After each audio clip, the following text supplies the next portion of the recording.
অধিক টাকার প্রকল্প ফলশূন্য, চাকমাঘাটে নৌকাঘাট এখন সরকারি অর্থ অপচয়ের জীবন্ত নজির। সরকারি অর্থ খরচ করে ফিতা কাটা আর উদ্বোধনী চাকচিক্য দেখানোই কি এখন উন্নয়নের একমাত্র মাপকাঠি? চাকমাঘাটে খোয়াই নদীর তীরে নির্মিত নৌকাঘাটের বর্তমান অবস্থা দেখলে এমন প্রশ্নই ঘুরপাক খাচ্ছে সাধারণ মানুষের মনে। 2024 সালে 10ই মার্চ রাজ্যের জনজাতি কল্যাণ দপ্তরের মন্ত্রী তথা 29 কৃষ্ণপুর বিধানসভা কেন্দ্রের বিধায়ক বিকাশ দেববর্মা বড়সড় আয়োজনের মাধ্যমে তেলিয়ামুড়া মহকুমা বন দপ্তরের অন্তর্গত মুঙ্গিয়াকামী রেঞ্জের উদ্যোগে চাকমাঘাট নৌকাঘাটের উদ্বোধন করেছিলেন। উদ্দেশ্য ছিল পর্যটন শিল্পের বিকাশ এবং এলাকার মানুষের অর্থনৈতিক উন্নয়ন। কিন্তু বাস্তব চিত্র আজ সম্পূর্ণ উল্টো। উদ্বোধনী কয়েক মাসের মধ্যেই নৌকাঘাটটি কার্যত পরিত্যক্ত অবস্থায় পরিণত হয়েছে। বিশাল আকার গাছ ভেঙে পড়ে ঘাটের একটি বড় অংশ ব্যবহার অনুপযোগী হয়ে রয়েছে। নদীর ধারে সারিবদ্ধভাবে পড়ে থাকা নৌকাগুলোতে এখন আর পর্যটকের ভিড় নয়, বরং ধুলোবালি আর অবহেলার ছাপ স্পষ্ট। যে প্রকল্পকে ঘিরে এত প্রচারণা হয়েছিল সেটি আজ সরকারি ব্যর্থতার প্রতীক হয়ে দাঁড়িয়েছে। স্থানীয়দের অভিযোগ, রাজ্যের অন্যান্য পর্যটন কেন্দ্রের তুলনায় এখানে নৌকা ভাড়া এতটাই বেশি নির্ধারণ করা হয়েছিল যে সাধারণ পর্যটকেরা মুখ ফিরিয়ে নেন। ফলস্বরূপ উদ্বোধনে কিছুদিন পর থেকেই ধীরে ধীরে বন্ধ হয়ে যায় কার্যক্রম। পরিকল্পনার অভাব, দূরদর্শিতার অভাব এবং প্রশাসনিক উদাসীনতার কারণেই আজ এই প্রকল্প মুখ থুবড়ে পড়েছে বলে মনে করছেন এলাকাবাসী। অন্যদিকে নৌকাঘাটের পাশেই অবস্থিত বন দপ্তরের মুঙ্গিয়াকামী রেঞ্জের চাকমাঘাট ফরেস্ট বিট অফিসের চিত্র আরও হতাশাজনক। নৌকাঘাট পরিত্যক্ত অবস্থায় পড়ে রয়েছে। এ বিষয়ে খোঁজ খবর নিতে মুঙ্গিয়াকামী রেঞ্জ অফিসে পৌঁছলে একজন কর্মীকেও দেখা যায়নি। অফিস কার্যত তালাবন্ধ। স্থানীয় সূত্রে খবর, প্রত্যেক দিনই অফিস একইভাবে বন্ধ থাকে, শুধুমাত্র রাতের বেলায় একজন ফরেস্ট গার্ড পাহারার জন্য থাকেন। প্রশ্ন হচ্ছে, যে অফিসে দিনের বেলায় জনসাধারণ কোনো পরিষেবা পান না, যেখানে কর্মী নেই, সেই অফিস নির্মাণের যৌক্তিকতা কোথায়? এলাকার মানুষকে সামান্য বন দপ্তর সংক্রান্ত কাজের জন্য দীর্ঘ পথ পাড়ি দিয়ে তেলিয়ামুড়া যেতে হয়। তাহলে কোটি কোটি টাকার সরকারি অবকাঠামো নির্মাণ করে লাভটা কি হলো?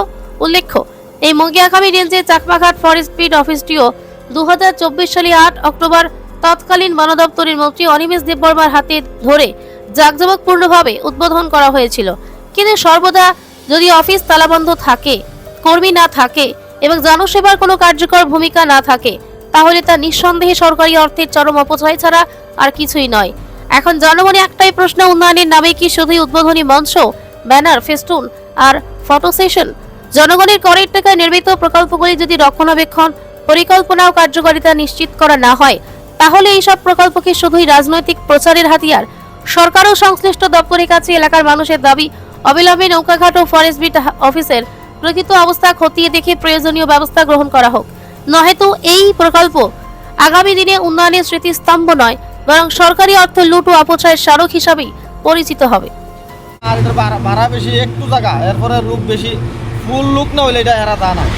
100 টাকা দিয়ে সেটা মানুষ বালাবারে 1 কিলোমিটার হয়ে যায় না, লেগে যাইব না এটা দিয়ে মানুষ। অন্য সব জায়গার মাঝে মানুষ আরও কম ভাড়া দিয়ে যাইতে পারে, যেমন ডুমপুর আছে, ছবিমুড়া আছে।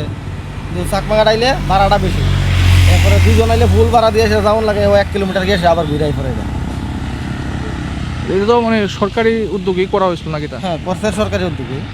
কোন ডিপার্টমেন্ট করছিল এটা? ফরেস্ট ডিপার্টমেন্টের থেকে। ফরেস্টের থেকে? হ্যাঁ। এটা কোন এলাকা? এটা চাকমাঘাট। কবে এটা উদ্বোধন হয়েছিল? উদ্বোধন হয়েছে 3 বছরের মতন হয়েছে। 2 বছর ধরে বন্ধ। তারার দরকার লাগলে তারা আয়ে ঘুরে, এরপর আর আয়ে নাকি মানে ফরেস্ট ডিপার্টমেন্টের থেকে ঘুরে আর নাইলে ঘুরে না। এই তো এখানে দেখা যাচ্ছে বোট টোট ওইগুলো একদম নষ্ট হইতেছে পয়রা। ওই তো যে বর্ষা সিজন হলে শুকনাথ ফেরে আগে আরও আসছিল তো 2টা, এটা একটা লইয়া গেছে কোন জায়গার জন্য, অনেকটা আছে, একটা পয়রা রয়েছে না? একটা পয়সা রয়েছে। সরকারি তো টাকা পয়সা নষ্ট হইতেছে। হ্যাঁ, সরকারি টাকা পয়সা নষ্ট হইতেছে। কি করবেন একজন সচেতন নাগরিক হিসাবে? সরকারের যেহেতু এটা এতগুলা টাকা নষ্ট করে বানাই দিছে, এটা তো সবসময় চলানোর দরকার ছিল, কিন্তু হেরা আয়ে না ঠিক এটা চলাইতো। সিজনে আইলে মধ্যে মধ্যে আয়ে, হেরা অফিসের লোক ঘুরলে আয়ে, নাইলে আয়ে না। আর মানুষ আইলে তো 8 জন 9 জন না হইলে এটা চলে না। এখন কি পুরাপুরি বন্ধ? হ্যাঁ, পুরাপুরি বন্ধ এখন। এটা তো মানে এই যে রাজ্যের মন্ত্রী আছে বিকাশ দেববর্মা, তাই হাত ধরে সে তো উদ্বোধন হয়েছিল নাকি? হ্যাঁ, তাই তো আপনার এলাকার এমএলএ, আমাদের এলাকার বিধায়ক। তো তাইনের এই ক্ষেত্রে কোনো ভূমিকা আসেনি? তাই না, তো এটার বিষয়ে কিছু কই না।